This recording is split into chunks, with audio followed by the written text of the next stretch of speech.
राजाओं के राजा, प्रभु के प्रभु, सर्वशक्तिमान परमेश्वर, सबसे ऊंचे पे विराजमान, हम आपके नाम की हर आपकी सताइश, आपके तारीफ और आपकी प्रशंसा करते हैं इस बात के लिए कि जिस खुदा की हमें मदद करते हैं वो जिंदा है, हमको सुनता है और हमें भी उसके वचन के अनुसार जो जिंदगी मिली और जिंदगी से जो बातें हमने प्राप्त करी उसको प्रभु अपने लोगों के बीच में रखने के लिए पिता परमेश्वर जो वक्त आपने हमको प्रदान किया इसके लिए शुक्रगुजार हैं। आपसे ये विनती करते हैं कि आज के सुबह प्यारे पिता हम आपके कलाम से हम कलाम हो तो प्यारे पिता परमेश्वर आपके वचन के भेद पवित्र आत्मा के द्वारा वो अगुवाई, ताकि जो वचन जिस उद्देश्य के तहत में लिखवाया गया वो उद्देश्य आज हमारी जिंदगी के अंदर संदर्भीकरण के साथ में पूर्ण होने पाए और महिमा से प्राप्त मिले। हम आपसे दुआ करते हैं प्यारे पिता परमेश्वर, बगैर आपके प्यारे पिता इस वचन को बांटना मेरे लिए असंभव होगा, इसलिए मुझे पवित्र आत्मा की सामर्थ की जरूरत है, ताकि उस सामर्थ में होकर के जब वचन को बांटा जाए तो हमारी जिंदगी से बातचीत करें और हम इस वचन को समझने के लिए अपने आप को तैयार करें, ताकि वचन के भेद और इसकी गहराइयां हम तक पहुंच सके। हम तमाम उन शिक्षाओं को जो अभी तक हमारे पास है उसको भी जोड़ करके और जो अब सीखने जा रहे हैं उसको अभी आकलन करके अपनी जिंदगी को प्रभु नया बनाने की कोशिश कर रहे हैं। इस वचन की शिक्षा के द्वारा अपने आप को और मजबूत बना सके। धन्यवाद पिता, आपने हमारी प्रार्थना को सुना। यीशु मसीह के नाम से दुआ मांगते हुए ऐसे सुनिए और कबूल कीजिए, आमीन। जमात मेहरबानी से अपने स्थानों पर बैठ जाए।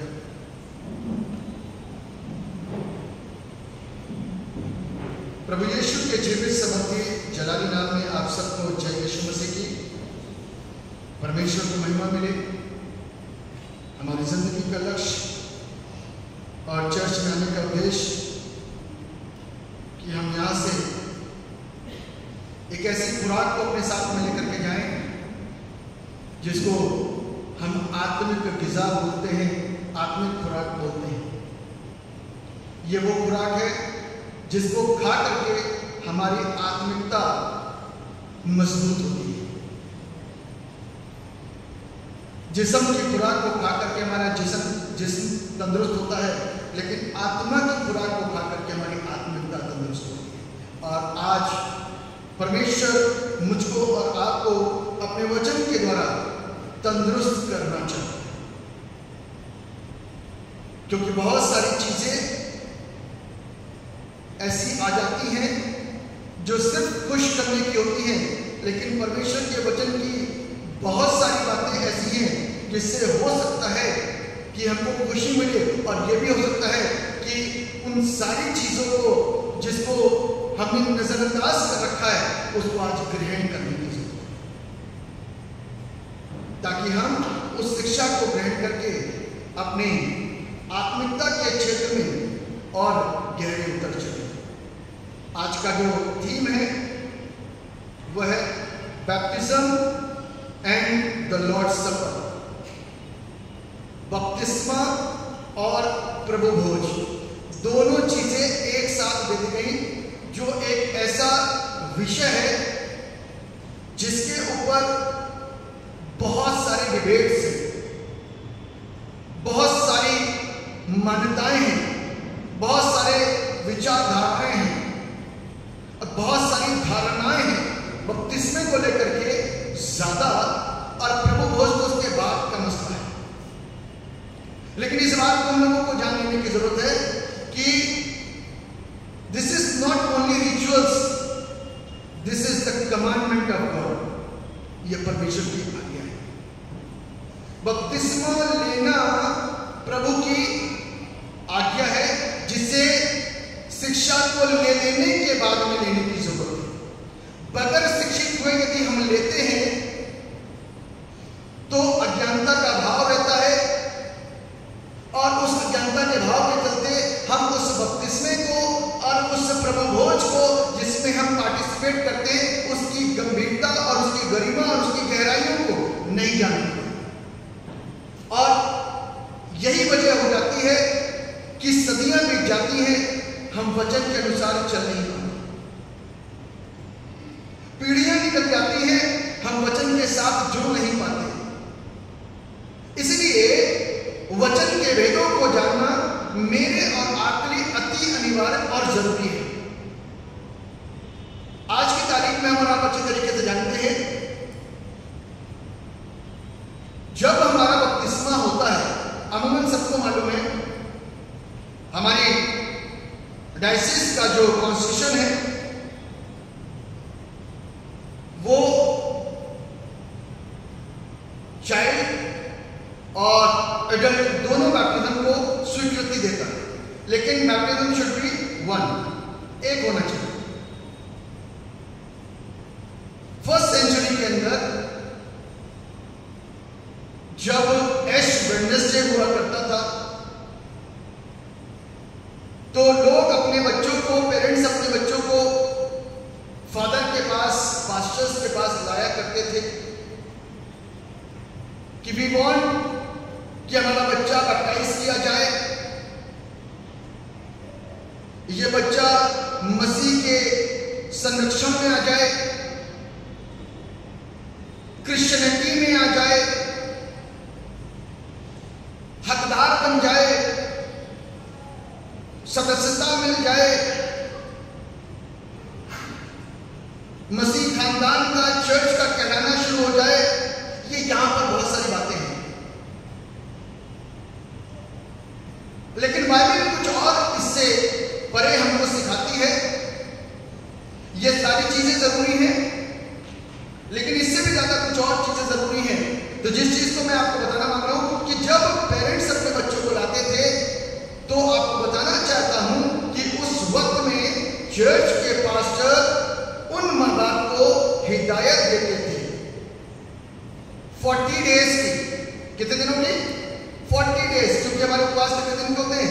40 दिन के उपवास होते हैं, और 40 दिन की उनको हिदायत दी जाती थी कि 40 दिन आप उपवास में रहिए, क्योंकि जिस बच्चे को आप लेकर के आ रहे हो, on behalf of his and her you are going to baptise, क्योंकि वो पेन आपको लेना है, वो दर्द आपको लेना है, वो पीड़ा आपको लेनी है, वो रिस्पॉन्सिबिलिटीज आपको लेनी है। ये बच्चा क्या जानता है?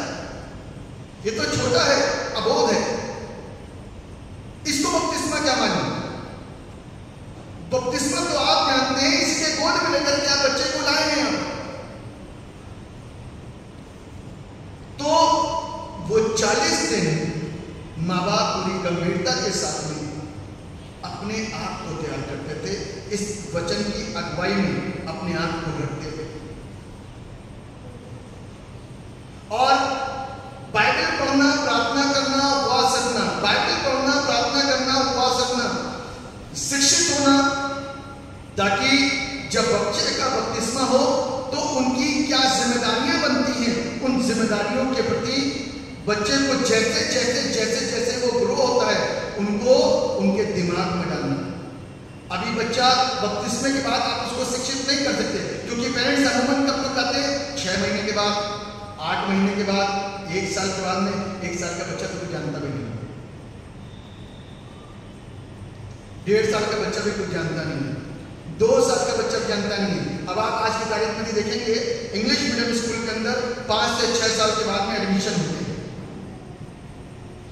ठीक, 5 से 6 साल के बाद में बच्चों के एडमिशन होते हैं कि वो बच्चे को स्कूल में वहां पर एडमिट कराया जाए। और हिंदी मीडियम के अंदर तो 4 साल के बच्चे को, 3 साल के बच्चे को किसी तरीके से एडजस्ट करवाई जाए। लेकिन इंग्लिश मीडियम बच्चों के टीचर्स का, प्रिंसिपल्स का मानना ये होता है कि बच्चों की काफी कुछ ग्रोथ हो जाती है, समझने लायक बन जाती है। अब जब उनको पढ़ाया जाएगा तो वो अच्छी तरीके से शिक्षित हो सकते हैं। तो माँ बाप वहां पर बच्चों को लेकर के आते थे, तब फादर ने उनको बोला कि आप अपने आप को तैयार कीजिए। पेरेंट्स अपने आप को तैयार करते थे। एक और चीज उनके साथ में जुड़ जाती थी, आज जब फॉर्म हम लोग भरते हैं तो उसमें एक धर्म माता पिता भी ऐड होते हैं। धर्म माता पिता नाम तो फटाफट लिख जाते हैं, लेकिन धर्म माता पिता की रिस्पॉन्सिबिलिटीज माँ बाप से ज्यादा होती है, क्योंकि वहां पर जो लिखा है ना, धर्म तो धर्म की जो शिक्षा है, जो अपने वचन के जो कानून है, जो चर्च के जो कानून है, बाइबल का जो ज्ञान है, वो बताने का फर्ज धर्म माता पिता का बन जाता है। लेकिन आज वो सारी चीजें औपचारिकता मात्र रह गई है। सिर्फ नाम आते हैं पन्नों में, लेकिन काम नहीं होते। लेकिन उस जमाने में वो काम हुआ करते हैं। आज से 40-50 साल वापस लौट जाइए तो धर्म माता पिता आपको अपनी ड्यूटीज को निभाते हुए मिल जाएंगे। आज से 40-50 साल पहले माँ बाप उन बच्चों को तुरंत टोकते थे, चर्च नहीं गए, संडे स्कूल में नहीं बैठे,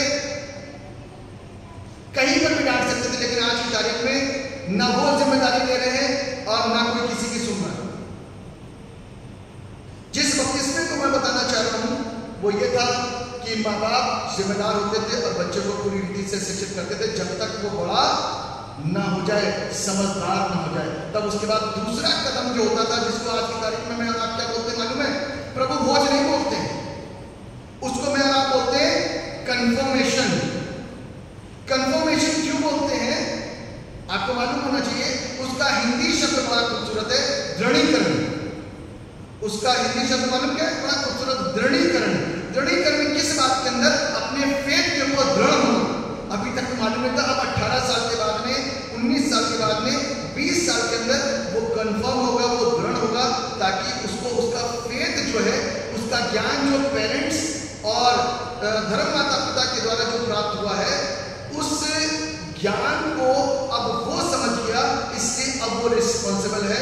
अब वो कहता है कि आप मुझे ये शिक्षा मत दीजिए, अब मैं खुद जानकार हो गया हूं, अब मैं खुद समझदार हो गया हूं, अब मैं अपनी जिम्मेदारी को खुद निभा सकता हूं। लेकिन आज वो सारी चीजों का अभाव पाया जाता है, लेकिन आज्ञाकारिता अभी भी वही है, क्योंकि माँ बाप के अंदर एक संदेह होता है, अरे भाई ये भी काम करवा दो, छुट्टी हो जाएगी। देखिए बड़ा स्पष्ट बात है, आप उसको अदरवाइज मत लीजिएगा, टेक इट वेरी सीरियसली। ये भी काम करवा दो, छुट्टी हो जाएगी। ये छुट्टी करने वाला मसला नहीं है। इसीलिए आज सदियां बीत जाती हैं, हमको इस पवित्र परमेश्वर के पवित्र ज्ञान का अभी भी नॉलेज नहीं है। इसीलिए बाइबल के अंदर एक जगह बड़ा स्पष्ट तरीके से योएल नबी की पुस्तक के अंदर लिखा, होशे नबी की पुस्तक के अंदर लिखा है, ज्ञान ना होने की वजह से मेरी प्रजा नाश। बाइबल में लिखा है, मैं थोड़ी ना बोल रहा हूं। कोई मेरे एक के विरोध में हो जाएगा, लेकिन बाइबल के विरोध में थोड़ी ना हो जाएगा, खुदाबाद के विरोध में थोड़ी ना जाएगा। भाई साहब तो नया करके नया पाठ पढ़ाने लगते, नया पाठ नहीं है, दिस इज द ट्रुथ, ये सच्चाई है और ये हमारी प्रैक्टिस में आ गया। इसीलिए बपतिस्मा बड़ी जल्दी हो जाता है, धर्म माता पिता कोई जिम्मेदारी नहीं लेते। माँ बाप ने भी बपतिस्मा कराने के बाद छुट्टी ले ली, कोई बात नहीं, वो अपने काम में चले गए, बच्चा घर में है, शोर मचाता है, इसलिए बच्चा चर्च में नहीं आ पाता, तो वो सीखेगा क्या? जिम्मेदारी मालूम क्या होती है? जब बैप्टिज्म पॉइंट के सामने माँ बाप अपने बच्चे को लेकर खड़े होते हैं तो अहद की एक बड़ी लिस्ट है, वायदों की, प्रॉमिसेस की एक बड़ी लिस्ट है। हर संडे हम अपने बच्चे को चर्च लेकर क्या करेंगे, वो बात वहां पे झूठ साबित हो जाती है, बच्चा चर्च नहीं आ पाता। हम बच्चे को प्रार्थना करना सिखाएंगे, आज की तारीख में प्रार्थना करने का अभाव है, घर के अंदर फैमिली प्रेयर नहीं होती तो बच्चा कैसे सीखेगा?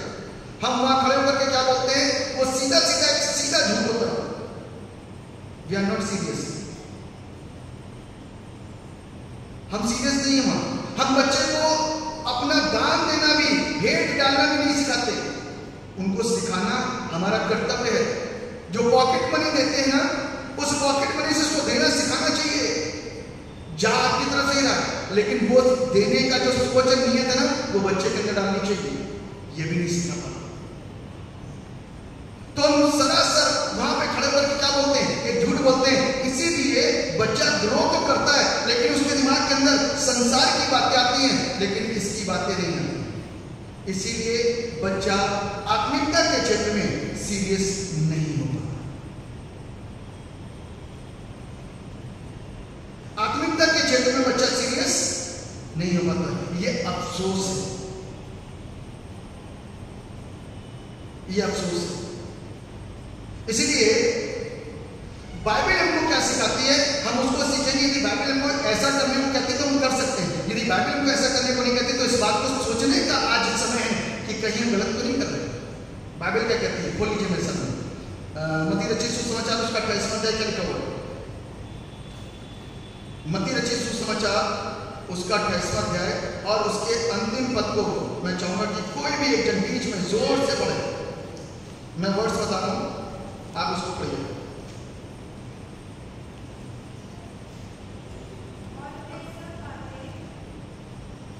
अट्ठारहवें पद से पढ़ना बेटा। हाँ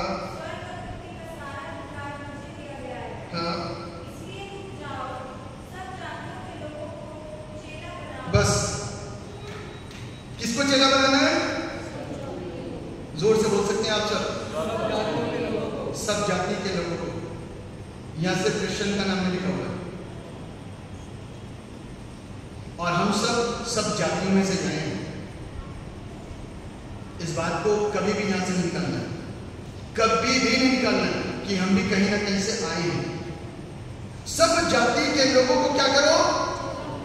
चेला बनाने का मतलब क्या होता है? चेला बनाने का मतलब क्या होता है? चेला किसको कहेंगे? एक वो बंदा जो अपने गुरु की सारी बातों को समझता हो, उसका पालन करता हो और उसकी हर एक आवाज को सुनता हो, उसे चेला बोलते हैं। जो उसके पीछे पीछे चलने वाला हो उसको चेला बोलते हैं, ठीक है ना?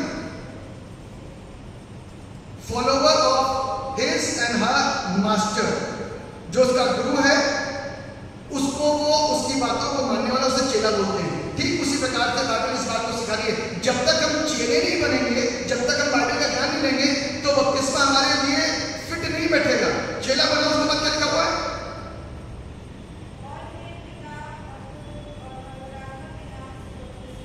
बपतिस्मा कब लेना है? चेला बनाने के बाद, शिक्षित करने के बाद, शिक्षा देने के बाद। पहले वाले युग के अंदर गंभीरता पाई जाती थी, पहले वाले युग के अंदर सीरियसनेस पाई जाती थी। अब हम इसमें इस बात को बोले कि जी ऐसा लिखा हुआ है, हम वैसे मत चले, रूढ़िवादी मत हो, अरे पाप ना पड़ जाए इसको मत सोचिए। बच्चे को यदि आप जिम्मेदारी नहीं निभा पा रहे तो बच्चे को डेडिकेट कराया जाता है, ये भी एक ऑप्शन है। बच्चे को डेडिकेट कराइए, ये भी एक ऑप्शन है। और उसके बाद जब उसकी बुद्धि खुल जाती है, उसको चर्च लाने का फर्ज माँ बाप का है, उसको दुआ कराने का फर्ज माँ बाप का है, घर में लेकर के बैठने का फर्ज माँ बाप का है, और गलत संगतियों में जाने से रोकने का फर्ज माँ बाप का है, अच्छी संगतियों में लेकर के जाने का फर्ज माँ बाप का है, कन्वेंशन में, दुआओं में, चर्चेस में, संडे स्कूल में, यूथ में ले जाने का फर्ज और भेजने का फर्ज माँ बाप का है। जब ये सारी चीजें यहां भरती जाएंगी ना तो बच्चे के अंदर वचन आता जाएगा, और जब वचन आएगा ना तो वो खुद शिक्षित होगा, तब वो खुद शिक्षित होगा और तब वो अपनी जिंदगी के फैसले को लेगा। उसको सिखाना कि बपतिस्मा बेटा बहुत अनिवार्य है। बगैर बपतिस्मे के हमारे लिए वहां तक पहुंचना कठिन है, क्योंकि baptism is a testimony for others, दूसरों के लिए। हमारी जिंदगी बदल गई, किसको क्या पता चलता है, लेकिन बदली जिंदगी दूसरों को दिखाई दे तब पता चलता है। हमारी जिंदगी घर घर के अंदर हम हो गए क्रिश्चियन चला रहे, लेकिन दूसरों को हमारी जिंदगी पता चले, उससे पहचान होती है। क्रिश्चियन की बहुत बड़ी पहचान है, आपको मालूम? लोग कहते हैं क्रिश्चियंस बहुत अच्छे होते हैं, लोग कहते हैं क्रिश्चियंस लोग लड़ते नहीं हैं, लोग कहते हैं क्रिश्चियन लोगों के अंदर बुराइयां नहीं पाई जाती हैं, क्रिश्चियंस के स्कूल बहुत अच्छे होते हैं, बड़ी अच्छी प्रार्थनाएं होती हैं, ये हमारी पहचान है।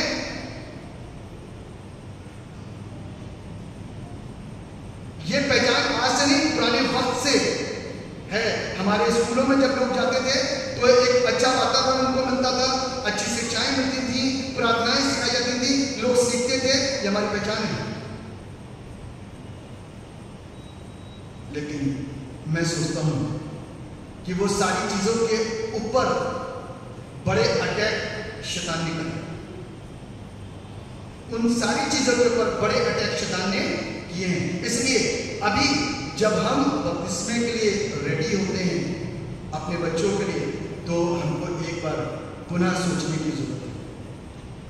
मालूम है, जब एडल्ट बैप्टिज्म होता है तो उसमें भी अपन लोग जब प्रभु के सामने आकर के खड़े होते हैं बैप्टिज्म लेने के लिए, बैप्टिज्म शब्द यूनानी भाषा के बैप्टिजो शब्द से निकला है, जिसका अर्थ होता है डूबना, टू सिंक, डूबना। इसीलिए जब बैप्टिज्म आ गया डूबने का, वो उसी से निकल के आया।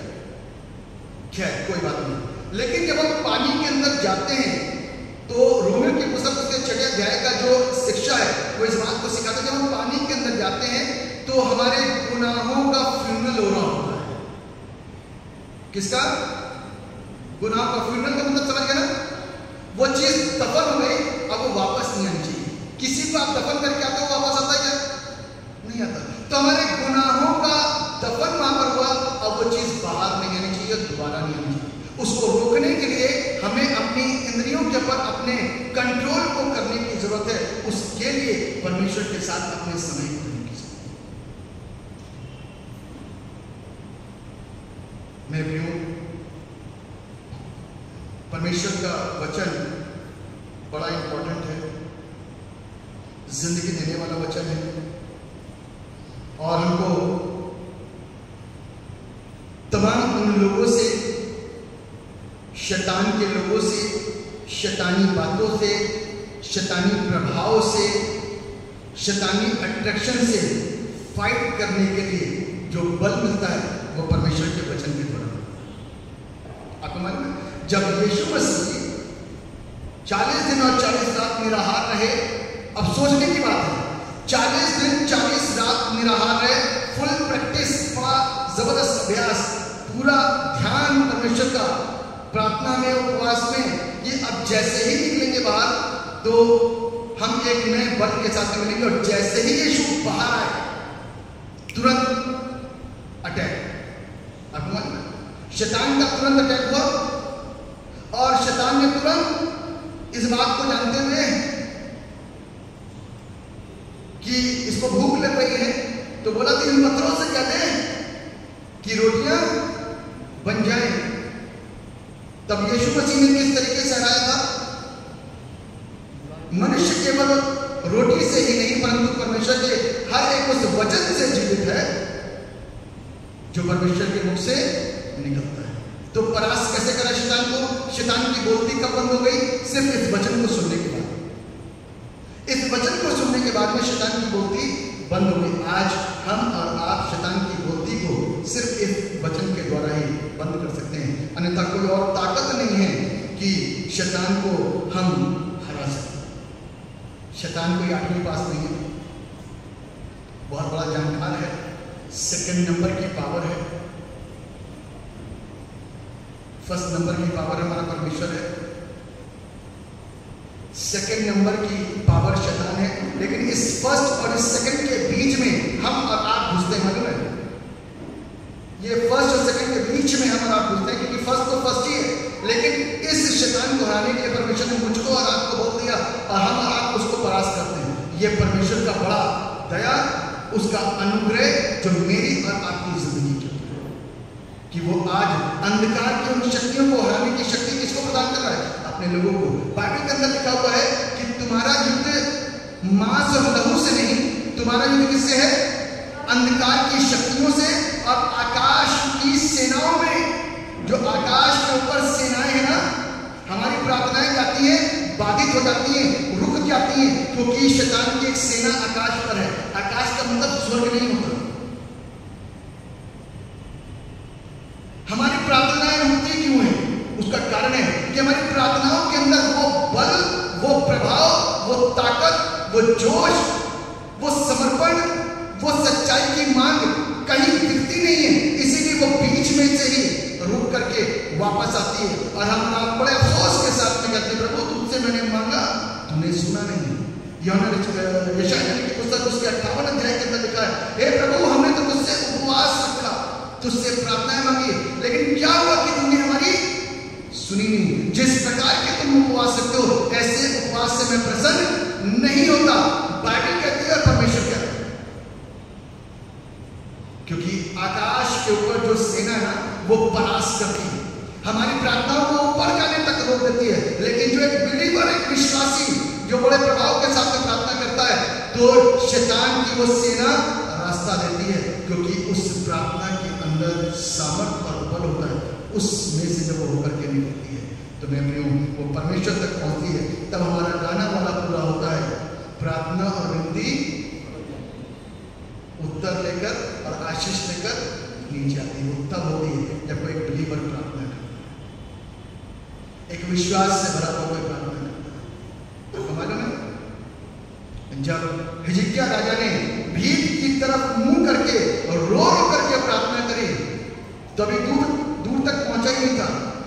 वापस प्रभु ने भेजा, जा भाई जा, वापस जा, इसकी प्रार्थना ने मुझे हिला दिया। क्योंकि प्रार्थना परमेश्वर के मन को बदलती, इसकी प्रार्थना ने मुझे हिला दिया।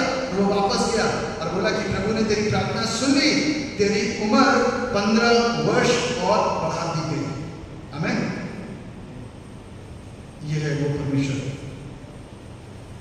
जो हमारे हर एक चीज को समझता है, जानता है और उसके अनुसार हमारी जिंदगी के हर एक मांग में वो हमारे साथ और हमारे आगे रहता है। बाइबल कहती है, जाओ जाकर के चेला बनाओ और उन्हें पिता, पुत्र और पवित्र आत्मा के नाम में बपतिस्मा दो। दो चीजें इसमें, बपतिस्मा देना और बपतिस्मा लेना। बपतिस्मे देने वाले को क्या बोला गया है? पहले चेला बनाना। आज की तारीख में जो बैप्टिज्म 6-6 महीने, 1-1 महीने, 2-2 महीने हो जाते हैं, ये गलत है। इसलिए क्योंकि वो चेले नहीं बने, इसलिए क्योंकि वो शिक्षित नहीं हुए, इसलिए क्योंकि अभी उनको बपतिस्मा नहीं मालूम। आपने और हमने उनको बपतिस्मे की वो गहराइयों तक नहीं पहुंचाया जहां पहुंच के उनका व्यक्तिगत फैसला वो ले सकते हैं। उनको तो ये दिखाया गया कि आप भैया बपतिस्मा ले लो, तुम अपनी बीमारी से आजाद हो जाओगे, तुम अपने श्राप में तुम्हारे पर चला आ रहा वंशिश होगा उससे आजाद हो जाओगे, तुम्हारे घर की समस्याएं दूर हो जाएंगी। दिस इज रॉन्ग, ये गलत है। और लेने वाले को भी ध्यान से सोच समझ कर पूरी शिक्षित होकर के उनको ये कदम उठाने की जरूरत है और तब वो बपतिस्मा लेने की जरूरत है, ताकि वो बपतिस्मे को पा करके उसके अर्थ को समझे। क्योंकि बैप्टिज्म के बाद में एडल्ट बैप्टिज्म जैसे बाहर होता है आज की तारीख में पेंटिकॉस्टल चर्चेस के अंदर, तो वो बैप्टिज्म के बाद तुरंत ही प्रभु भोज में शिरकत करने का मौका दे देते हैं। हमारे यहाँ क्या होता है, प्रक्रिया वही है, बचपन में बपतिस्मा होता है, लेकिन फिर एक मौका कन्फर्मेशन का आता है, सोच समझ करके। चीज वही है कि अभी उनका बपतिस्मा उन्होंने एडल्ट में लिया, 18 वर्ष में, 20 वर्ष में, 30 वर्ष में, 40 वर्ष में, जब भी लिया, जब उन्होंने प्रभु को जाने बपतिस्मा लिया और प्रभु भोज में शिरकत करने लगे। हमारे साथ में भी क्या है, हम लोग कब होते हैं, प्रभु भोज कब लेते हैं, जब हम कन्फर्म होते हैं। कन्फर्म कब होते हैं? कन्फर्म तो बचपन में नहीं करवा दिया गया, वो कन्फर्म बड़ी उम्र में होता है। और मैं आपको और बताना चाहता हूं मित्रों कि यदि बच्चा 12 साल की उम्र में, 13 साल की उम्र में इतना शिक्षित हो जाता है, ये आपको सोचना है, क्या वो 12 साल की उम्र में और 13 साल की उम्र में बाइबल के सारे ज्ञान को समझ जाता है? दोबारा मिस्टेक करते हैं हम लोग। 12 साल, 13 साल, 14 साल में लाकर के बच्चे को कन्फर्म लिखवा कर देते हैं। ये दोबारा मिस्टेक है और इस गलतियों को हमें वापस दोहराना नहीं है। अब बच्चे को भली प्रकार से शिक्षित करना है ताकि वो एक मैच्योर एज में आए, खुद समझे, खुद जाने और समझ के, जान करके परमेश्वर के वचन को समझ करके तब ये दूसरा कदम ले और अपने दृढ़ीकरण के वक्त अपने विश्वास में स्वयं से उसको दृढ़ हो जाने की जरूरत और आवश्यकता है।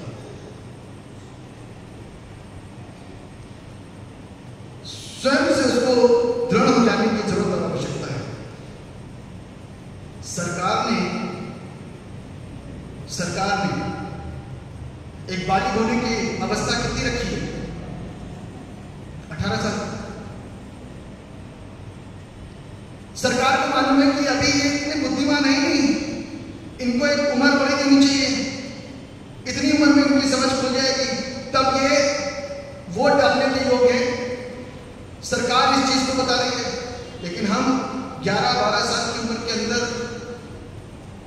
बच्चे की अज्ञानता का एक और समय, उसमें आकर के उनको प्रभु बोध लाते हैं और उनको यीशु की मृत्यु के विषय का आभास ही नहीं होता कि क्या है, वो सीरियसनेस ही नहीं है कि यीशु का बलिदान, सैक्रिफाइस जो मेरे लिए और सारी दुनिया के लिए सिर्फ एक बार दिया, उसकी सीरियसनेस क्या है वो नहीं आता। वो तो जाता है कि आज प्रभु भोज है, जाओ भाई आगे जाकर के हाथ यूं कर लो और प्रभु भोज ले लो, खा लिया पी लिया खत्म। वो सीरियसनेस नहीं है।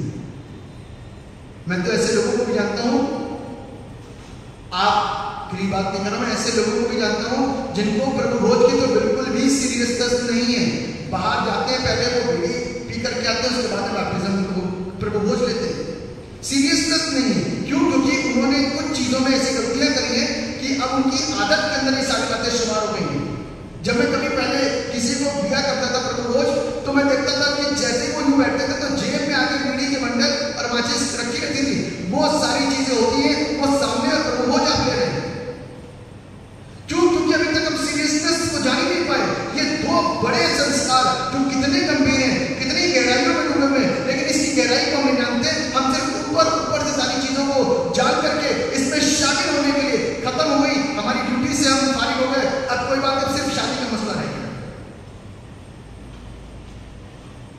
मेरे प्रियो, आप हमारे अपने ही हैं। आज प्रभु ने वचन दिया तो मैंने आपके सामने रख दिया। हो सकता है कि कोई आपको कुछ और तरीके से सिखाए, हो सकता है कोई आपको कुछ और तरीके से सिखाए, लेकिन ये बाइबल की शिक्षा है और ये मेरी शिक्षा नहीं, ये बाइबल के अंदर है सकता।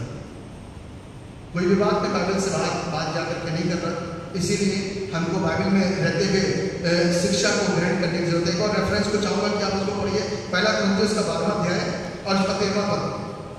क्योंकि ये बात मुझे प्रभु में पहुंची और मैंने तुम्हें भी पहुंचा दी कि प्रभु यीशु ने जिस रात में पकड़वाया गया रोटी ली। 1 कुरिन्थियों 12 अध्याय 13वां पद। क्योंकि हम सब ने, क्या यहूदी हो, क्या यूनानी, क्या दास, क्या स्वतंत्र, एक ही आत्मा के द्वारा एक देह होने के लिए बपतिस्मा लिया और हम सबको एक ही आत्मा पिलाया गया। एक ही आत्मा पिलाया गया, एक देह होने के। मालूम है, प्रभु यीशु हमारा सिर है और हम उसकी देह, और हम उसकी देह के एक अभिन्न अंग हैं और एक हिस्से हैं। और प्रभु चाहते हैं कि हम उसके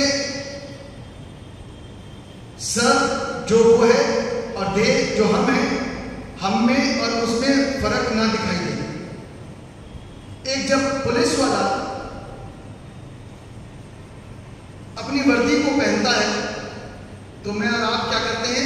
पहचानते हैं कि पुलिस वाला है। जब कोई डॉक्टर अपनी वर्दी को पहनता है तो हम और आप पहचानते हैं कि ये डॉक्टर है।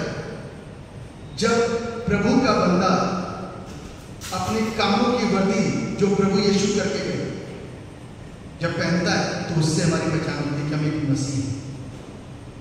हमारे मसीह होने की एक पहचान है और दिखनी चाहिए। यदि वो नहीं दिख रही है तो हम किस बात के प्रभु के फॉलोवर या उसके चेले आज तक बने हुए हैं? किस रूप से वो मुझको और आपको अपना पुत्र और पुत्री बोलेगा? मालूम है, बाइबल का एक जिक्र है जहां पर वो कुछ लोगों को 5 सरदार को स्वीकार कर चुका और 5 मुल्कों को अस्वीकार कर सका। और यहां पर हो सकता है कि हमारे और आपके फैसले कोई ना करे, लेकिन वहां तो फैसला वही करेगा ना।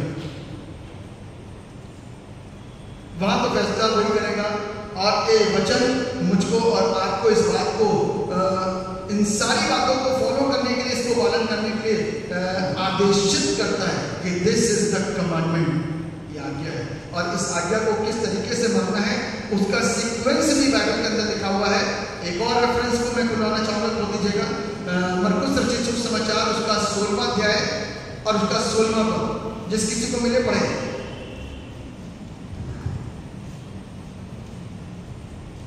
मरकुस 16:16। हाँ हाँ हाँ, बस जो विश्वास नहीं करेगा वो दोषी ठहरा जाएगा। तो क्या सीक्वेंस है? जो विश्वास करे फिर बपतिस्मा ले, तब उसका उद्धार है। क्योंकि हमारे और आपकी जो सोच है वो यही है कि जीते जी हम कुछ भी करने से वहां नहीं पहुंचेंगे, परमेश्वर के वचन और उसकी आज्ञा का पालन करके ही हम वहां पहुंच सकते हैं।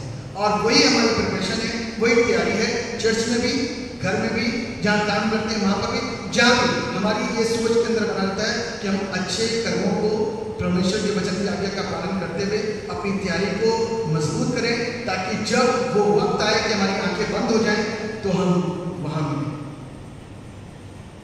वहां मिलने की ये तैयारी है। इसीलिए बाइबल कहती है जो विश्वास करे और बपतिस्मा ले तभी उसका उद्धार होगा। सीक्वेंस को चेंज मत करें कि पहले बपतिस्मा और पता नहीं बाद में विश्वास हुआ कि नहीं हुआ, उद्धार हमारा वहीं पर हो जाएगा। इसीलिए बाइबल में लिखा है जो विश्वास न करे वो दंडित हो। गलातियों 3:27 जरा पढ़िए, गलातियों की पुस्तक उसका 3 अध्याय उसका 27वां पद, जिस किसी को मिले पढ़े।